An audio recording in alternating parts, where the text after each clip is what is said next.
Dan Harris originally wanted to title this book, "The Voice in My Head is an A-Hole." Throughout his career as a journalist and a reporter, he, along with most of us, found that the voice in his head started as soon as he opened his eyes in the morning. And then, pretty much all day long, it heckles us with the thoughts of the past and the future, much to the detriment of whatever we're doing in the present. Though he didn't find the path to enlightenment, he did find that a number of things he did, when done together, made him about 10% happier. Where does 10% come from? Basically, what you're about to learn made Harris a much happier and more productive person, but he didn't have a transformational experience that led him to a state of 100% bliss. So, finally, to explain why he now spends so much time focused on mindfulness and practicing meditation, he says it's because it makes him 10% happier. A totally unscientific number, but one that completely explains why he does what he does. If you can quiet the voice in your head for the next 12 minutes, join me on a journey towards becoming 10% happier in everything you do. The voice in your head. One of the defining moments in Dan Harris's career was when he had an on-screen meltdown. After years of nailing his on-screen time at ABC, he had a full-blown panic attack in front of millions of people. It was the culmination of years of stress caused by the endless chatter in his mind. How many stories did he have on the air that week? What was the state of his relationship with his boss, who was the legendary Peter Jennings?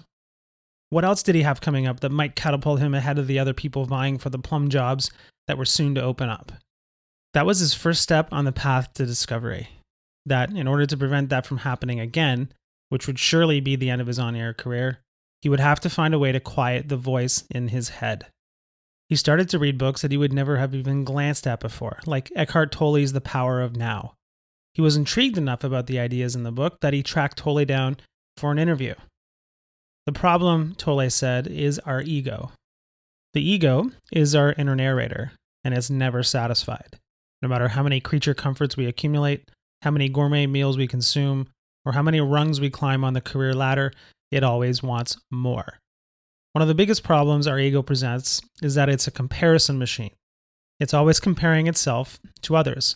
That explains why we're always measuring ourselves against the looks, wealth, and social status of others. Finally, and perhaps worst of all, it does all of that while thinking about the past and the future. As Tolle points out, we live almost exclusively through memory and anticipation, which is a real problem because the only time that we ever have, in the literal sense, is now. The biggest insight that Harris pulled from his time researching people like Tolle and scientists doing rigorous research on the human mind was that your brain can be trained. Happiness, therefore, is a skill. Mindfulness.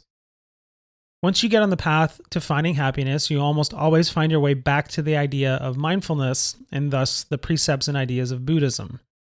According to Buddha, we have 3 natural responses to everything we experience in our lives.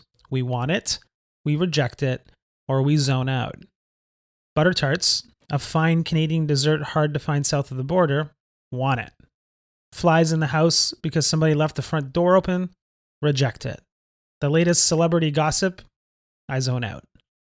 Everybody has their own way of reacting to things, but they all find themselves neatly into one of those 3 buckets.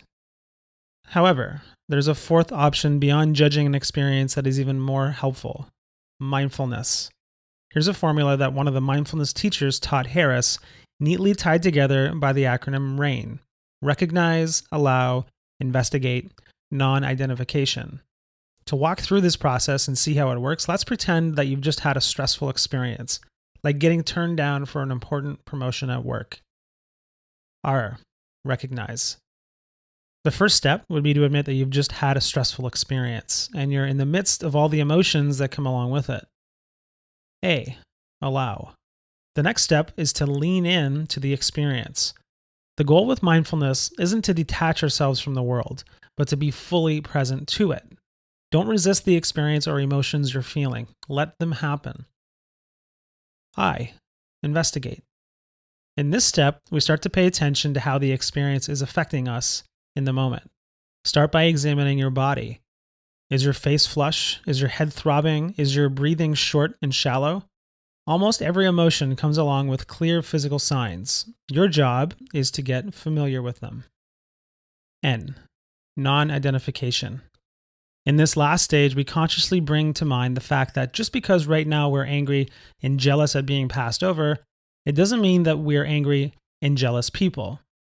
Once you've gone through the rain cycle of truly being present to your experiences and feelings, you can finally let it go and move on to experience whatever comes next. Like getting back to work so that the next time a promotion comes up, you get it. As Harris continued his journey of discovery, he started to go deeper and deeper into what helped him become a happier and more productive person.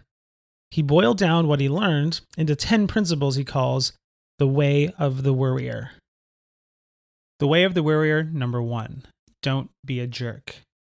One of the great things about Harris's job is that he gets access to interview people that most of us would only dream of breathing the same air as. One of those people on that list is the Dalai Lama. And one of the biggest lessons he learned from him was that putting ourselves first was a natural human tendency. As it turns out, the Dalai Lama taught Harris, practicing compassion towards others will actually make you a happier person.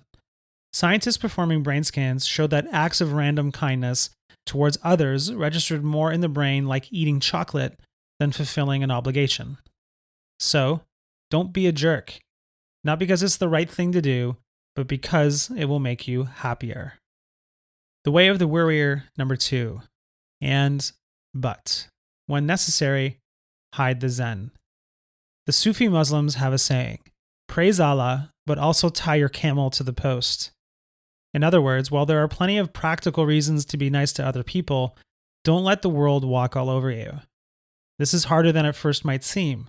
Combining a true inner peace while still getting things done in a cutthroat environment takes practice.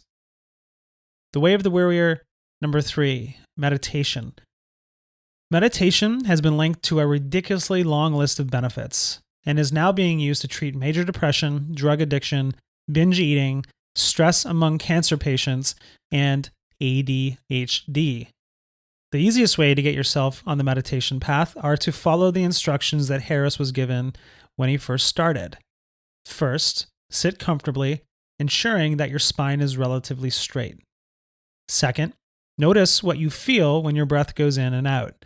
Focus on one spot like your nostrils or chest. If you find yourself getting distracted easily, use a mantra like in and out. Finally, whenever your attention wanders, as it inevitably will, forgive yourself and bring it back. What you are essentially practicing is A, noticing when you're not being present, and B, bringing your attention back to here and now so that you can be present. Even doing this for a few minutes a day will make a noticeable improvement in your life. The way of the Worrier, number 4.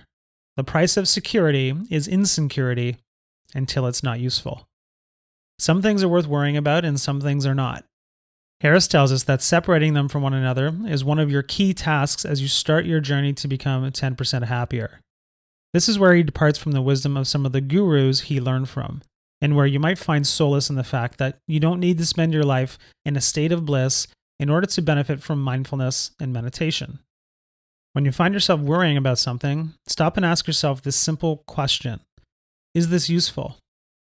For instance, in business, you're wise to be worrying about how to generate more customers or lower your costs when you need to generate more profit. Worrying about things that aren't important and you can't influence are things that you can leave to the chumps. The way of the Worrier, number 5. Equanimity is not the enemy of creativity. The quest towards happiness will not make you a blissed out zombie. There's a myth that all creative people find their biggest inspiration in melancholy.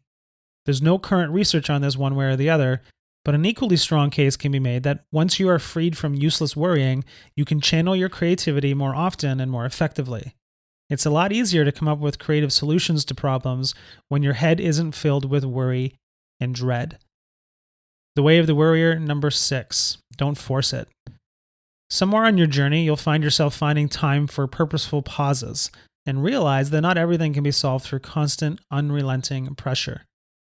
Just like you can't open a jar when all of the muscles in your body are tense, you can't solve every problem in your life through sheer force. The way of the Worrier, number 7. Humility prevents humiliation. When the voice in your head isn't busy worrying you to death, it's busy telling you how great you are. This causes you to make just as many bad decisions as worrying about things you can't control. As a leader, this can very easily get in your way of producing the results you want to achieve. So whenever you find yourself thinking those types of thoughts, follow the rain process and let them flow right through you. The way of the Worrier number 8. Go easy with the internal cattle prod.